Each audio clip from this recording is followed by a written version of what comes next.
the office of Dharma Publishing, and Julia Witwer is willing to have a conversation about the book Reflections of Faith, a spiritual journey in modern society, intimated by Tartan Tuku Rinpoche's teachings.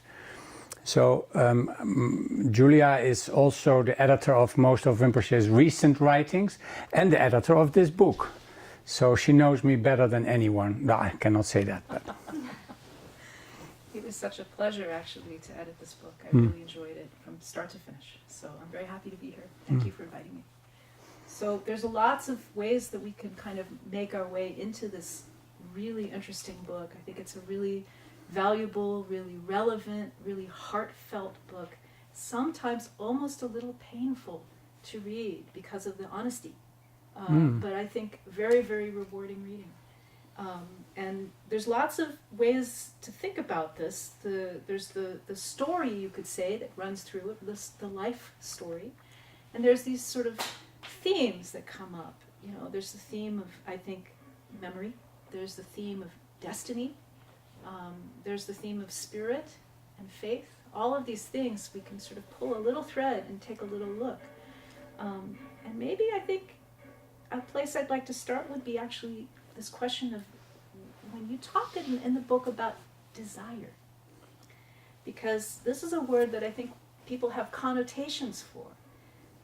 And anybody who knows anything a little bit about Buddhism maybe wonders about this word in the context of a book like this, right? You have, I don't know if you would say, I am a Buddhist, right? But you've, I think, you've committed your life to caring for the Dharma, supporting the Dharma, right? So that's a position. Are you comfortable with that, to say that? No, I would never say that. Ooh. I say that I deeply appreciate that I would like to embody Rinpoche's teachings. Now, if you say that they are originating in Buddhism and they are expressing Buddhist views, I think that's all true. Even Rinpoche sometimes talks about beyond Buddhism. So it's not that I'm uncomfortable with the word, but for me it's Rinpoche's teachings and especially how Rinpoche has presented that in the West. You know, it is about making the most of your life, using your time well, and what are the kind of the basic requirements for that. So, but in the process, in addition to the theory, like, you know, make the most of your life, and your time counts. What I felt was really the teaching was to take responsibility in the backdrop of time. So Rinpoche would suggest something, and it was always felt like an invitation. So Rinpoche would suggest, oh, what do you think about this? Or would you like to become the dean of... No, I don't think, there's no sentences, would you like to become the dean? It didn't go like that, but something like, I can't even copy, but it would be a short sentence about the dean of the institute, and it had to do with me. So then the moment that I say yes, there is nothing in between Rinpoche's invitation. And I think it's not the invitation that is so striking, but the openness in which Rinpoche is. It feels open. One way that I know it's open is because I come with 4 or 5 questions in my mind, and when I sit in front of Rinpoche, I can't even get to them. I cannot hold of them, as if a little fish is suddenly in a very big ocean. So it's a small-mindedness in a very big mind, so I forget my questions, which is sometimes a little problematic because I have to discuss them, and sometimes Rinpoche would answer them before I would ask them. So all of that takes place. So I would like, when I saw Rinpoche, there was something about Rinpoche's presence, I wouldn't even say that, his being, that I would like to become. So I just read this morning in the I Ching, I had a question, and I read a sentence of, when you are in the vicinity of a saintly behavior, that's not what we would say Rinpoche is, but that was the I Ching language, then adopt it. So I would like to adopt. Sometimes when Rinpoche comes to Ratnaling and he sees all these stupas here, he says, "Are you trying to mimic me, right?" And I say, yes, because he once said, mimic me, that's all you need to do. This is a very traditional Eastern way of teaching, is you mimic. And in the mimicking, you are already presenting your own individuality, because everybody who's doing that is different ways of mimicking. But so I'm instrumental in making stupas. Andy is making them, but I'm in between to make it happen. So I mimic, and there's a joy in it, but I don't know what force is really behind it. So I started to think at one point, what is really making it possible? What? How can I say it more precisely? We have accomplished big things, even from professional points of view, and impossible things. And the whole community is, but I was in a few of those projects, and I was wondering what makes that happen. And the first instance say, well, because there's energy, Rinpoche's energy is there, the blessings are there, and that is the foundation. But because there's not a yes or no, there's another state of mind that is beyond yes or no. I'm in it. And I'm in it, and I am participating, and I like, and I'm doing, and I want to do. And there's no better way than to describe that by desire. So I would like to take 2 minutes, if you don't mind, to talk about that. And this is what was first in the book, but that was deleted because I had to cut 140 pages. But this was first in the book, where I described that on some high schools in Berkeley, they have 6 weeks world religion.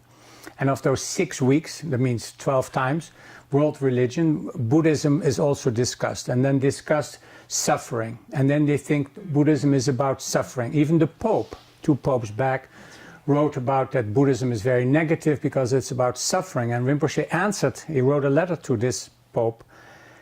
And when they talk about suffering, it's only to get rid of suffering so you can see what is really going on. You can see yourself. Who are you without suffering? It's a wonderful topic. Or what are you without suffering? So suffering is not a topic. It's like the clouds in front of the sun. And if you want to contact the sun, you have to go through the clouds. So this kind of unnecessary suffering, I'm not necessarily talking about physical suffering, but this kind of emotional suffering, if you go through it, you can see, if I look through my own limitations, if I look through my automatic reactions, I see something in myself, and it's not hard to see it in the other then too. You see goodness, you see value, you see creativity, you see love, you see warmth. But in between are the layers. So when you talk about suffering in the traditional Buddhist teaching, you want to end this unnecessary suffering. And then there is the beginning of Buddhism, it says that desire is one of the causes of suffering. Now I begin to shiver. Can you imagine there's an 18-year-old girl or young woman or young man, and they learn at school that Buddhism is about getting rid of desire. That is really just about the worst thing you can tell them. How depressing. How depressing. And what they mean, of course, is, but they don't say that, what they mean is that whatever comes to mind that tends to grasp you, that is actually grasping. And they sometimes equate grasping with desire. So when something comes to mind and you engage in it, that process is called grasping or desire. But that's not the desire that I'm familiar with. So they try to release the grasping, but they equate it with desire. But in later Buddhism, in the Vajrayana, and although I'm not a spokesperson for this at all, the Tantra, desire is the fuel for transformation. So anything good that comes about, and bad too, of course, is through desire. So I don't know how to describe desire other than life wants to live, something like that. So I'm embodying life. Well, life wants to live. What is that activity of living? In English you would say the lust for life. Especially a Dutch word. You say it a lot in English too? Lust for life? Yeah, a little bit. That one's, that particular phrasing is, I think, a little bit been overshadowed by our idea of lust as being primarily about sex. Yeah. Right? So it doesn't, it depends on the generations a little bit for that one. Yeah, the lust for life is more like longing in an everyday sense. So longing is not in the long term, but longing, I want to live now what I'm longing for. That's the desire, the lust for life. So when I did these projects, or even now, I don't think of the benefits so much. I don't think of the merit. I don't think of the 3,200 Tibetan communities in exile. I don't think of all the Western people who could benefit from the book. I'm in the energy and I want to make it available. And I would say, well, I have benefited from that too, so I owe it to maybe some other people who need to find out about it too. But that's all talk. If I'm in it, I have abundant energy. I'm not tired. I can work from 6 in the morning till 10 at night. And it's not even work. It is being engaged in.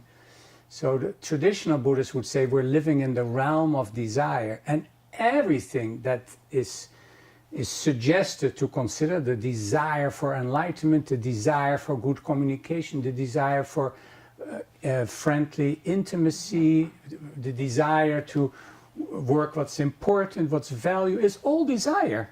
So I didn't know a better way to describe it. So I'm a proponent, but it is not like just, it's the desire that transforms all these limiting patterns. So, there's a quote, somebody who has done a lot of research about it, but like he makes this up of, we're considered of rage and longing and anger and escape and fight. When you all put that together in like one bundle of emotionality, it is desire that can transform that. I have a hard time maybe putting this in words, but as I hear you talk, something that comes to my mind, that comes back to these high school kids and this sort of picture of Buddhism, is that sometimes the negativity is not just, oh, we're stuck in suffering, but that the actions are negative. The idea that we have about Buddhism is you're supposed to relinquish this or abandon that or refuse this, right? So there's a sort of, whatever it is, not that, and that's Buddhism, right? Right. Whereas what you're describing, it seems to me, is something very positive. It's very it's sort of reaching. It's not rejecting, but embracing. Yeah. And there's a sense to me as I listen to you and I think back on all the projects that we've been involved with as our community. You mentioned at the very beginning of this, we were saying it's almost unthinkable what's been done, and how could it be done unless there was this kind of almost voracious, embracing, enthusiastic, like, let's go for it, right? Mm-hmm. And that's a very different energy than this notion that what we have to do is refrain, right? Not participate. Yeah, I'm very uncomfortable, not that, not this, not that, not that. There's a certain kind of meditation that some people practice. That's not my style. My style is yes, yes. Mm-hmm. It's not even opposite to no. It is beyond yes or no. It is yes, yes, yes. And these teachings that I'm talking about, they are teachings on energy. So my body-mind energy gets in touch with a larger field, which we call mandala, of energy, which actually is harnessing more cosmic energy, if you will, vitality. Not just us, but everybody who does that is a specimen of cosmic vitality. So, but if I'm getting not limited to myself, not just thinking about myself, but I'm participating in something larger than the energy that I'm participating in me, they start to join. Now, if you add to that the energy of time, now you have some potion to work with. So the energy of time is very, very strong. And in my case, I've come to love time. I've come to love deadlines, meaningful deadlines, because there is so much in a deadline that the energy and the knowledge that you can bring into here. Let's talk a little more about that, because that's very interesting to me. I think a lot of people have this feeling of time as a terrible limit. Time is often painful, right? Either it's too long or it's too short, right? We're either kind of stuck in this boredom, right? The long, dark tea time of the soul kind of feeling, like we can't get a handle, or we just feel that time is a total limit on whatever it is we're trying to do. We just don't have enough time, right? I think of my mother, who was cut off in her life so young, and the books that she did not get to write. And one thinks of time as being this, kind of a hatchet almost. But what you're describing is that there's something else to time. There's some other way to be in time that's more, that actually brings creativity out, that brings beautiful things to life. Yeah, I don't want to secretly promote, but in the first book I wrote was called Masterwork. There's extensively about the difference between being in time and out of time. And so you can very simply say that the difficulties that arise are because we are not in time. If you want to be a little bit more sentimental, it is like you're not in your rhythm. So in order to be successful, you need to be in your rhythm, and that rhythm needs to fit in with a deadline or with the end of time. So no, the time for me is it is the key to intimacy. It's the key to energy. It's the key to information. The practice that I've done very often was to imagine myself growing old, and I make it a little bit dramatic. I'm in a hospital and I'm lying down, and then I do two things. I look back to this moment, and I'm trying to tell myself, now that I'm dying, what would I recommend myself? What should I not forget in the limited time that is left? And of course, love. To love and be loved. That is a very special experience. But to love is love life. And not only one person or only your children. Love life. And that I get that by being connected to time. If I'm not connected to time, I cannot make the link with love. I can make a link with gratefulness and appreciation, but not with love for life. That is connected to time. I feel like when I hear you describe these exercises that you do, my sense is you must do them rather often. This one I do a lot, and I didn't tell you the other part. I also go beyond death. Oh. So I love to experience this going back and it is all in my imagination, of course. But to make that transition, and what happens is when you go beyond, you come into the formless realm like this. So, and I do the same with before birth, before being in the womb and going back. And what I think that I'm experiencing is I'm experiencing time without form. So there's time before I was born or conceived, and there's time after I die. So now in between I have to give that form and shape, and the time is getting less and less and less. But as I'm aware of the time after and the time before, each second, each minute gets bigger and bigger, because I'm in those times too, and this is just an in-between. Beautiful. I think that what I'm hearing here is that because you have this relationship to time and this way of working with time, right? You have a very active, friendly, engaged, like time is your partner. Mm-hmm. And that makes me think about something that struck me very much as I was editing this book, was the extraordinary memory that you seem to possess. You have remarkable recall, and it really comes through so naturally as you sort of take us into the events of your life in this book. You take us way in and remember incredible, vivid, tactile details about places you lived, people you knew. It's one of the most engaging things for a reader to follow that thread. It's very reminiscent of the Maitland, right? Mm-hmm. Of that wonderful book by Proust, Mm-hmm. that extended cycle of novels.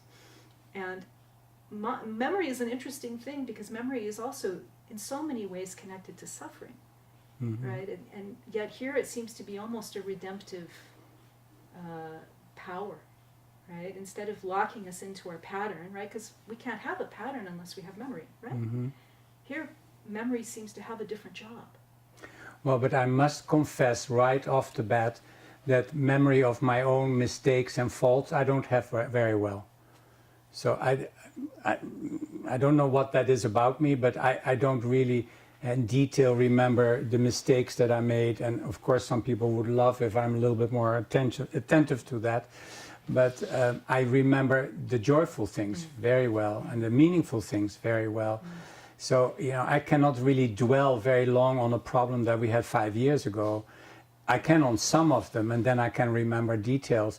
But in that case, if I remember one in the past and I remember details, it's because I would have loved so much to have a good encounter instead of one that became emotional.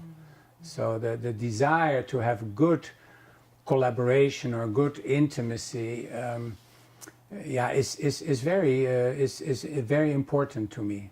I'm not a guy who's just working always by myself. There are always teams, there are always groups, and yeah, that is a very lively thing. And I'm not so good in memory, the other one. But what I like very, very much, and I showed that a few times in the book. The first time I showed it was in Hong Kong, and I cut a few, is that when I came to Hong Kong, I was, I don't know, 30 years old. And I didn't have a scheme of how to write. So I would say, well, now's the time for my time in Hong Kong. So after New York, which is, I mean, can you imagine for a guy in the 20s or a woman in the 20s to first be in New York and then Hong Kong? Yeah. And I didn't choose them. I didn't even know we had offices there, but there was a guardian angel in Rotterdam who had the best in mind for the company and for me. So he placed me in New York first and then in Hong Kong instead of in Rhodesia, as it was called then, or New Zealand, which sounds lovely now, but not for a 25-year-old guy who wants to be in the middle of the world. So I landed in Hong Kong and I didn't remember anything. So I said, I stopped. So I stopped time. And then I dove into time to whatever the year was.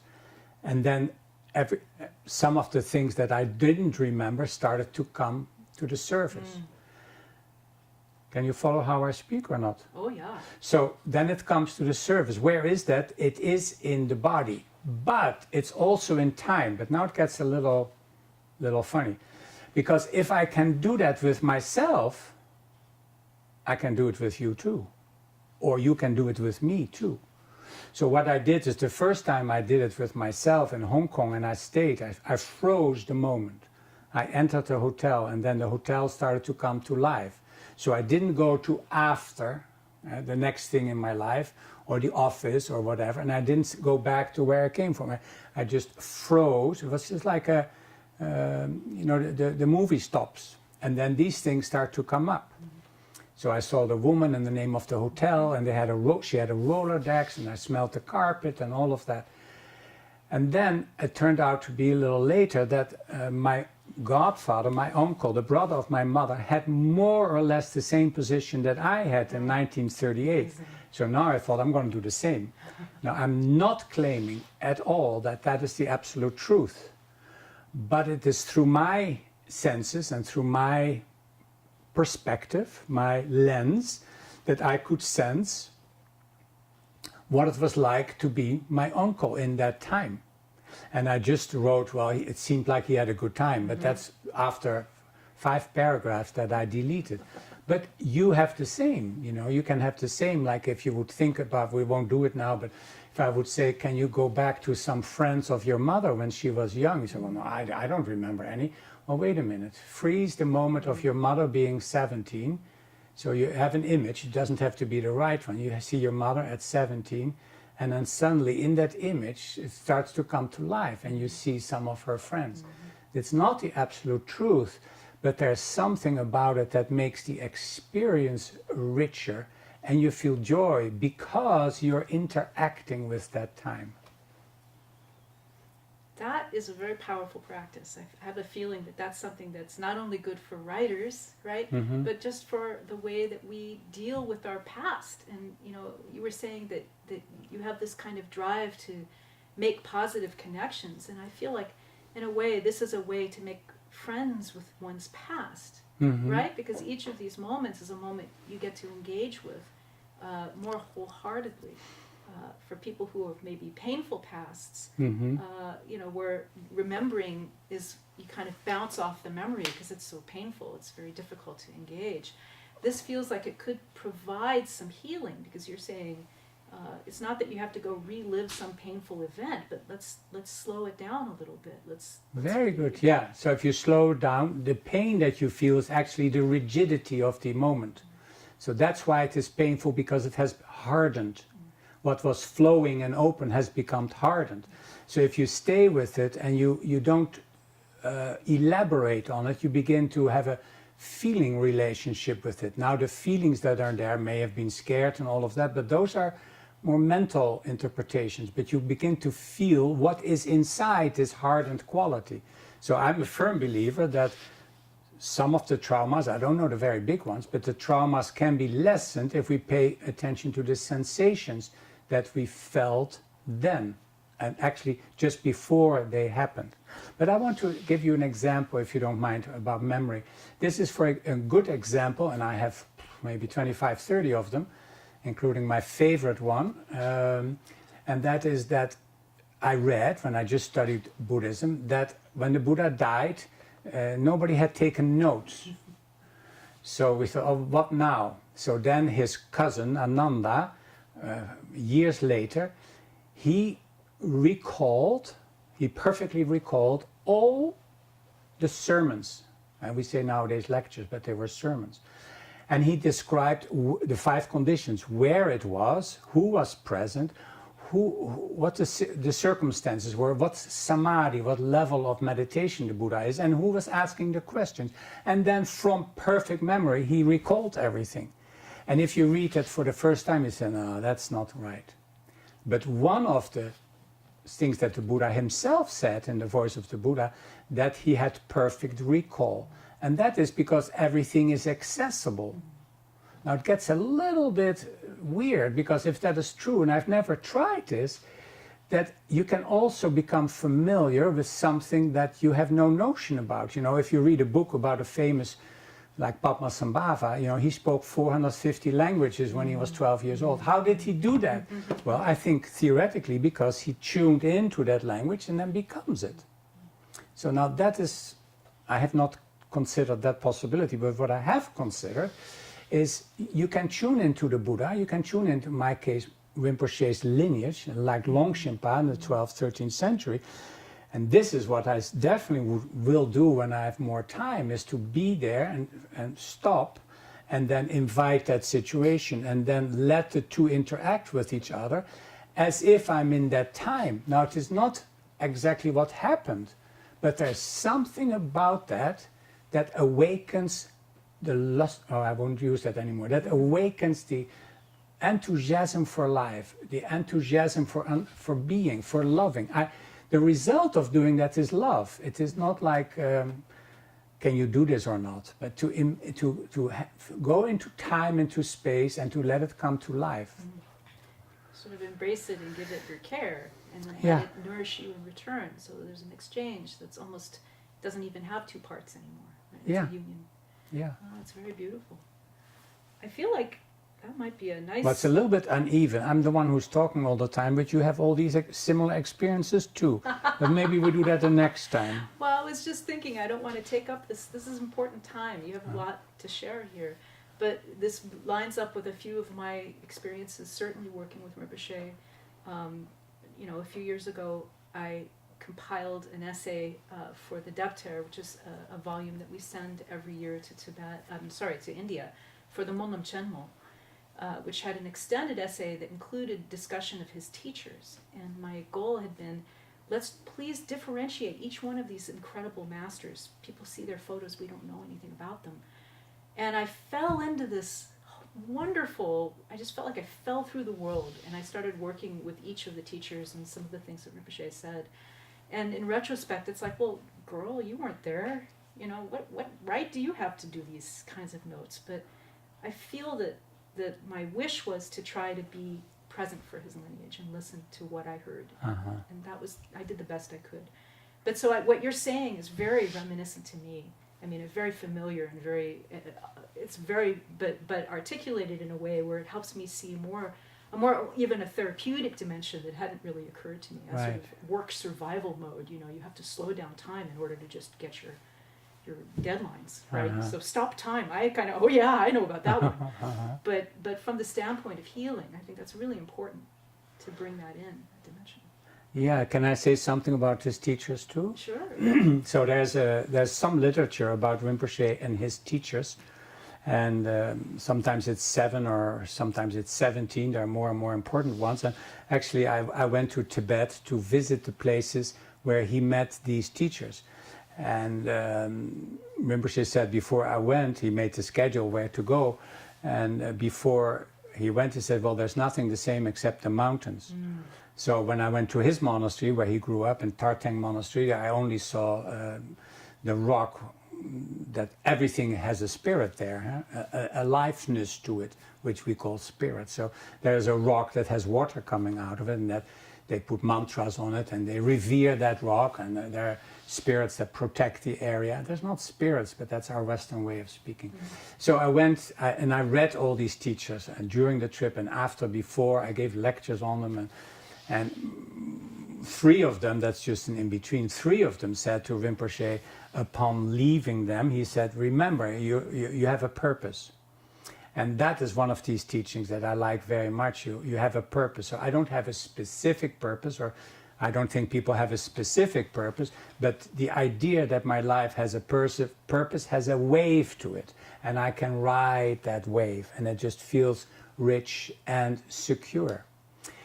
So I did this too. I worked with Rinpoche's teachers. We have big pictures of them, and you see these wise people. So I practiced with them in the sense of, like I was talking about, I would sit with them and have an energetic exchange. You do it simple. We have this ceremony in Longchenpa where we chant 16 hours a day. So then they're hanging there, so you invite them to come to you, as if you reverse the subject-object. Instead of me looking at them, you see them looking at you. So I did that regularly, and I once mentioned to Rinpoche, and this is so typical for his teachings, Rinpoche always, as far as I can tell, will lead you to the next step. And he says, oh no, you need to go beyond that. So I was so glad that I had found a practice, a cozy one. I could call these teachers to mind and have conversations in my mind. And he kind of brushed it off the table, because now it's time for next, and there's nothing there yet.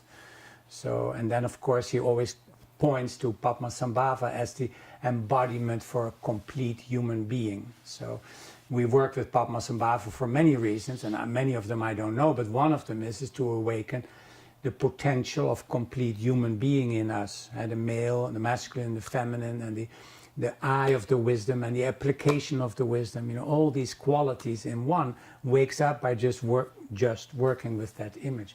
So my point was to Rinpoche's teaching, I don't know if that ever fits into Buddhism, but that's the advantage of working with a teacher, that I discovered something that I was so happy about, so that's great, but in other words, it will keep you in maybe a larger circle, but it still keeps you in a circle. Yeah, the teacher will move us, if we're willing to commit, right? And of course, I think it really requires a certain trust, a certain faith, to put ourselves in the position to allow ourselves to be taught, to allow ourselves to accept a little bit that, for me, I'm an endless talker, and so when Rinpoche says something to me like, oh, what I'd like you to do is learn how to not talk, take all these, things you're so profuse, just get one sentence, and I'm like, it's terrifying kind of teaching. But because I trust him, I endeavor to try to do as he asks, because I find that I have a track record a little bit with him, and also there's something my instinct tells me that this, uncomfortable as it may be, this maybe is a direction. I think that might be an interesting place to take us if we're asking about faith. Is it okay to sort of move into this topic? Or? It's very okay. We had a few interviews now, and I'm very happy that the word never was mentioned. And the reason for that is that I'm a little bit afraid, if I talk about faith, that I'm trying to answer people's skeptical ideas about faith. And I don't want to go there. So in Spanish, I happen to know they've tried to find a word for faith, and you call it reflexiones, right? No, reflections. Reflejos. So it is like when you have a picture of water, you see in the water the trees or the buildings. A reflection of faith. So it is not a reflection, I'm saying a second thing now, it's not reflections from let's consider. Like, much to my dismay, I discovered that there is a book called Reflections of Faith, but it's, 30, 40 years old or something like that. And that is more like, well, let me start reflecting about faith, what it all means. That's not it. It is like a reflection in water. So the title of the book, so if I go straight to the point, is that I was in Tibet and I was in a cave of Paltru Rinpoche. He's a 19th century Nyingma Lama, a master, and he's very well known. He wrote a book that is studied by all people who are interested in Tibetan teachings, Words for My Perfect Teacher. It's in English. And it was a little hut there, and it was strange. The monks down in the valley, they didn't even know. I said, well, Paltru Rinpoche. Maybe because of my pronunciation, that's probably the case. But we finally found that. And there was a cave, and there was a person, a monk, a lama. There's different kind of lamas. There's a lama monk was there, and he was guarding the space. And he was so generous or gallant to get out and let us in. We were the three of us, but the other two said, okay, I've seen this cave, there are more caves up the hill. And this is, in this case it was good. I have this problem in general. If I'm going to stay in a hotel, I go into the first hotel, and that's fine. But it would be maybe better to look around a little bit, or if I go to a restaurant, I'm sitting down in the first one. Well, shall we look around, see if there are more ones? So, but in this case, it helped me. I didn't want to go to any other cave, and I sat down. He closed the door. So what I did is what I did in that year. I told my story as genuine as I could. I don't know exactly what that was at this moment, but it was some like exposing myself in a way that with my uncertainties and my wishes, and there was a lively exchange that started, because that cave is not empty. Yeah. That cave is full of energy. You can call it Paltru Rinpoche, and that's what it is, whatever that is. So it is different if you're in an energy of somebody who is really accomplished, or the traditional word is awakened. Alive would be another term. So by interacting with this, my energy started to, go into that state of more elevated communication, I guess. So I was very happy afterwards. More not like haha happy, but like deeply happy. So this is almost like, well, this is what I have lived for until now. It's a little dramatic, but like that. So when I came back, Rinpoche did two things. One is, he said, this is just a little sidestep, he said, did you see Paltru Rinpoche's Mani wall? Apparently there's a very long wall, Paltru Rinpoche, very long wall. He said, did you see that? I said, no, I didn't. He said, did you go to Zongsar Monastery? No, I didn't. He didn't ask any of the other 13 that I went to, but he asked the two that I didn't go to. So, and I didn't go to because there were road repairs that were very serious. So, and then I told Rinpoche about this. I started to tell what happened, and he says, that's Reflections of Faith. And I said, that's the title of my book, if it ever comes of it. Reflections of Faith. It reflected what I stand for. And what I stand for, it's not like I can say, I have faith. I would never say that. I would never say, I believe. But what I stand for, maybe it's a matter of words, but I really value, maybe that's another word, I valued this kind of interaction, this kind of, to spend my time with this kind of mind, with this kind of heart, with this kind of life, with this kind of devotion and dedication. That's what I want to be around, without worrying if I ever become like that. I'm just enjoying deeply to be in that atmosphere. So that is my life's calling at this moment, not how I pass it on to others. That's another part of the calling, but to be in that atmosphere. And Rinpoche said that reflects faith. That is what you stand for. So what you are standing for in life, that would be a reflection of faith that we can sense. So you're living your life, you're working where you are, is that I can sense what you stand for, because that is what you have faith in. You have faith in what your mission is. And if I look into my life as if it were a mirror, yeah, I can see a little bit more clearly if I understand. If you don't think, yes. Right. I mean, it's not something to reflect on. Right. Yeah. It's something to engage with, right? Yeah. As the value of a mirror. But then I had to substantiate this, because who's going to listen to this eventually? And I said, well, the traditional teachings is you have faith in what is real, which is the law of karma. Like what I do matters, that's real. What I do matters, and that's karma. I have faith in what is valuable, and that is to wake up, to get the most out of life, and what is possible. The first is the Four Noble Truths, and then the third one is the Three Jewels. It's the possibility of embodying the teachings that Buddha has manifested, which is inner awakening. I believe in, I have faith in that. So my life is to live by these three principles, and traditionally they call that faith. I feel like that's a valuable way for us to think about faith, or to reflect on faith.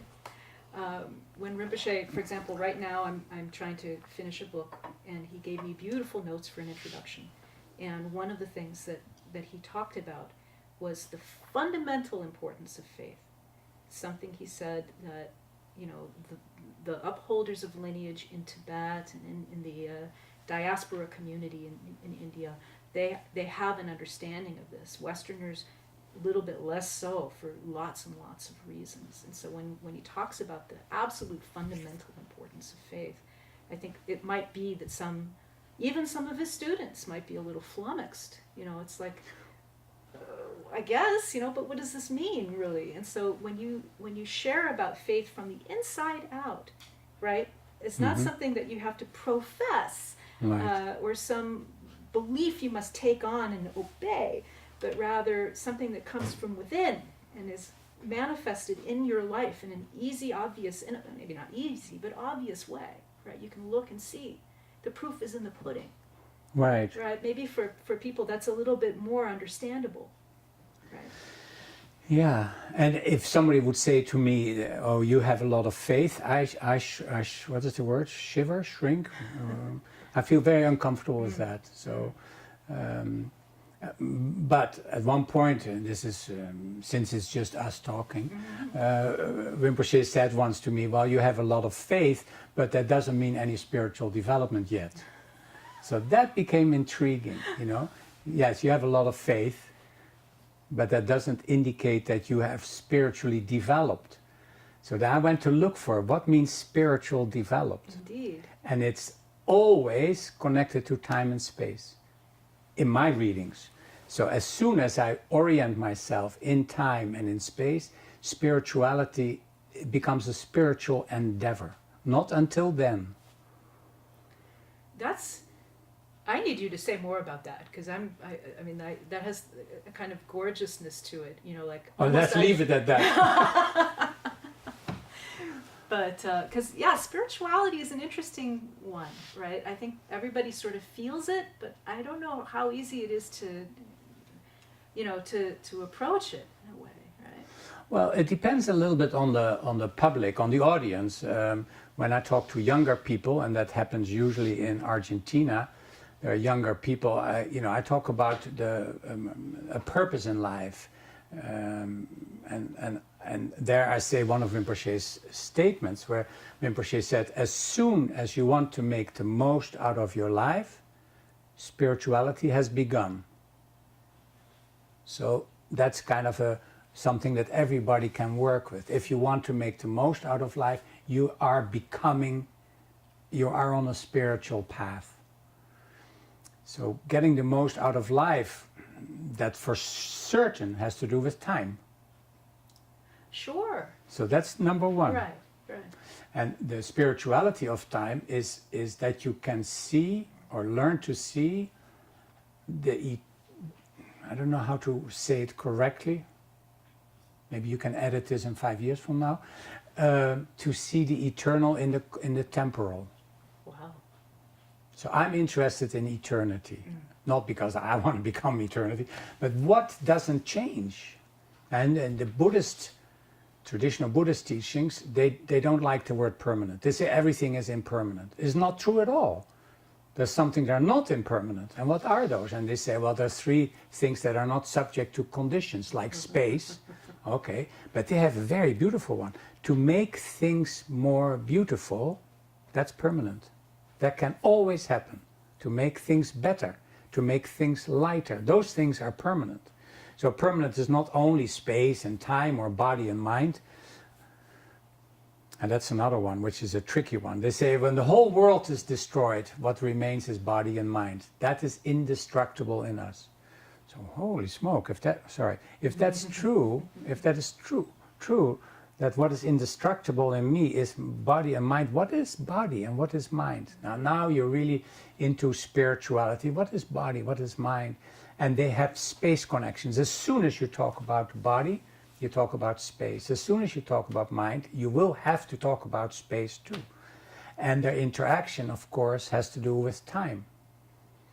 So I don't know this, but when I was writing the chapter on entering the mandala, I was in 2000. I lived at Odeon for a while, and the first thing is you're moving into a three-dimensional mandala. Now, if people who don't know what mandala is, this is not true at all what I'm saying now. But if you really have no idea, then let's say church. It's not the same, but for an idea, you're going to live in a church, which is not. But if you live in a church, I mean, what is in it? I'm only using this as an example. When you live in a church, what is happening to you? You know, maybe the stillness or the magnitude of it, but the church is also a symbol of infinite time and infinite space, and the eternal and the temporal together. You're not only interested in the eternal, I'm interested in the eternal in the temporal.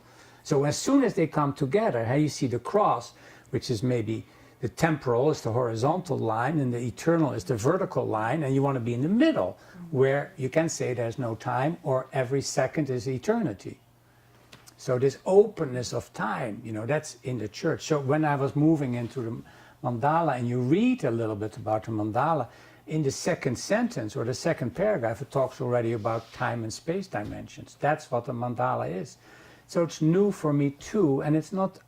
Rinpoche wrote 5 or 6 books about time and space. Oh, indeed. Time, space, and knowledge. And knowledge. So they are very, very big. And but for now, for me, at this moment, I can say that time has something to do with the eternity in the temporal, and space has something to do with space that has no borders and no distance. That begins to change. So if you experience a space without borders and no distance, well, then we are beginning on the spiritual path. My word. I think that the beauty of the way that you're presenting this also for me is that, you know, in a certain sense, a really simple sense, this is a life, right? This book is somebody's life. Right? There's no other ingredient in a way, right? Mm-hmm. It's just here you are, such as it is, presented here and now. The being that you are manifest based on whatever the confluence of the conditions were, you arose somehow, right? And in that arising, with its specificity, its shape and its form, some beautiful revelation is possible, right? To me, that you're kind of, the book keeps offering that possibility, not just saying, look, it's here in me, but more like, no, look, this is here in us. This is here in our potential. To me, that's one of the great values of this book, is the way that you do that. That comes through so clearly. But that intrinsic beauty, or that intrinsic relationship, or that sense that you are, the word Repechage uses a lot is juncture. Right. Yeah. You've heard him talk about juncture a little. Do you want to talk about juncture a little bit? Yeah, that every second we are on a juncture. This is how I understand it. Every second we are on a juncture. And to put it in a nutshell, because time is running out and we still want to talk about maybe Tathagata. The juncture that we're on is every second. Like if we have a conversation, do we go towards the opening or towards, it is dark, but it is the familiar. So if there's a tension between us, that it is very likely to go towards the contracted side, because that's the one that we are familiar with. It is actually the dark side, but that is the familiar one. Because in the openness, there is nothing familiar, nothing you can hold on to. You don't get feedback, except for open is light, open is joy. And this is dark, and this is negative. So you can basically say every moment we are on a positive, which means towards openness. I'm not saying positive and negative are like a dualistic, but in daily life you want to go towards that which makes things better. And at times I'm not able to do it. It's like there's a hook in me that pulls me towards becoming agitated, beginning to fight and beginning to argue. So then I went into the dark side. And I find it very striking that we are drawn to the familiar, to the known. That it has a sucking magnetic, you used a different word for Rinpoche, magnitude. So there's something different, it magnetizes you in. In openness, there's nothing magnetizing you. So this is something that's very important, that the openness has it only has an invitation. It only has a taste. It only has, it doesn't have like even trying to pull you in. The dark side tries to pull you in. So that's how I work with the juncture. It's almost reminiscent of the aspiration prayer of Samantabhadra, when he talks about not knowing, right? When I think of that pull, it's the pull into not knowingness, right? We say familiar, but in a way the familiar is very blinkered. It's very channelized, and so there is an ignorance really that gets expressed there. And he says you must learn to rest, right, in your natural awareness, which is perfectly open. And he says if you hear these words, said by somebody with enough spiritual authority, you will be liberated in 3 lifetimes. That's kind of interesting. But this idea that in one's being showing up, right, that there is a potentiality there. Maybe you could talk about that. I feel like that's one of the things you say is sort of like at the heart of you, and at the heart of this book is this question, right, or this open possibility, right, or this intrinsic tathagata. Yeah, I don't know if I pronounced the word correct, Tathagata Garba, but the way that I would explain it to people who have no idea what I'm talking about is it's so moving when you are witnessing the birth of a child, the birth of a baby. I don't know anybody who doesn't say it is a miracle. I don't know anybody who doesn't say or wants to say this is a gift of God. And then something happens along the way. And it's basically we are fostering the self-identity, which is necessary, but we forget the gift. Or like my mother would look at me and said, you're doing the same as I want, right? God within, that's what you're doing, right? And yes, that's what I'm doing, but it's not because the God within has to come there, the God within is already there.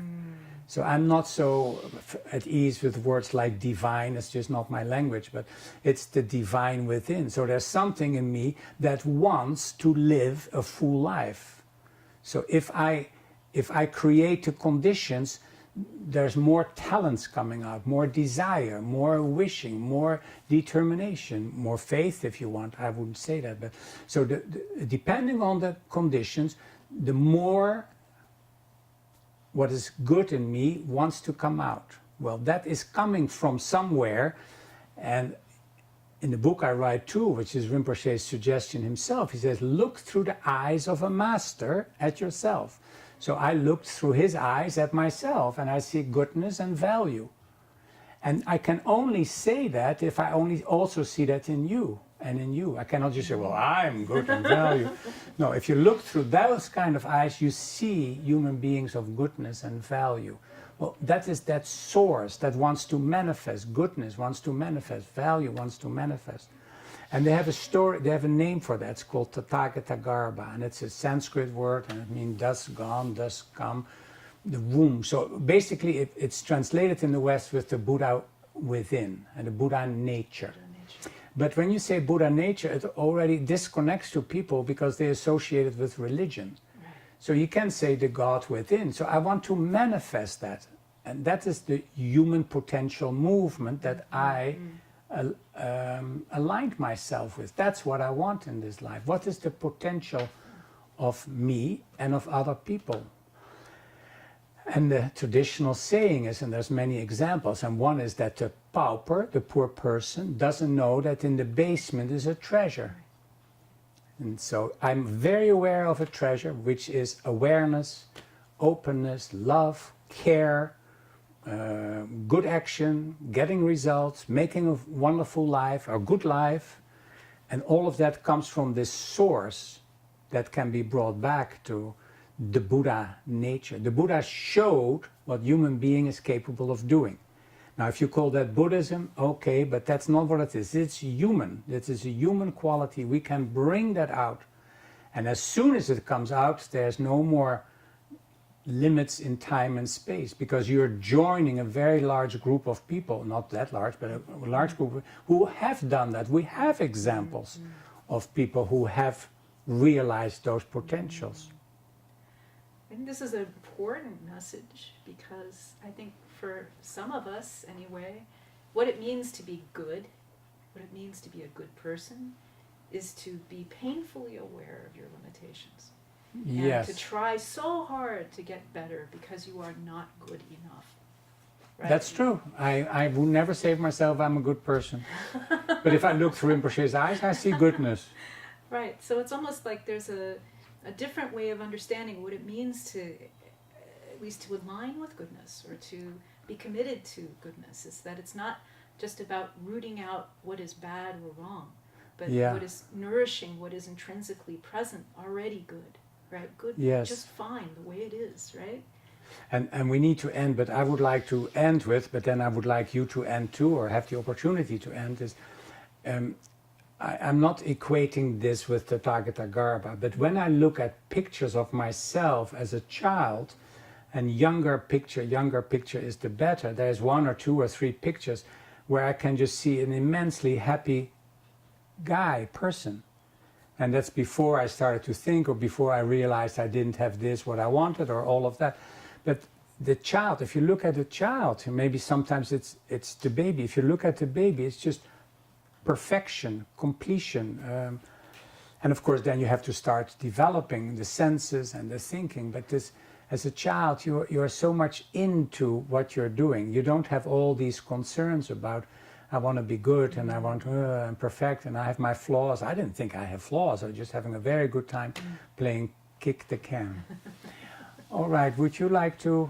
I think I'll just say thank you so much. This is a lovely conversation, and I think that there's many more places we could go. There's this book is a kind of journey in itself, and following your method, one could stop in any of these places for quite some time, and I think some really interesting things would come out the other side of that. So I hope we get to do this again. Well, and I want to thank you, because of course it is very nice to talk about something that I put so much energy, so much life in, and that somebody is listening and making comments and questions is deeply appreciative. So thank you very much. Thank you. And for you, the viewer, I hope you had a good time. I'm not tired.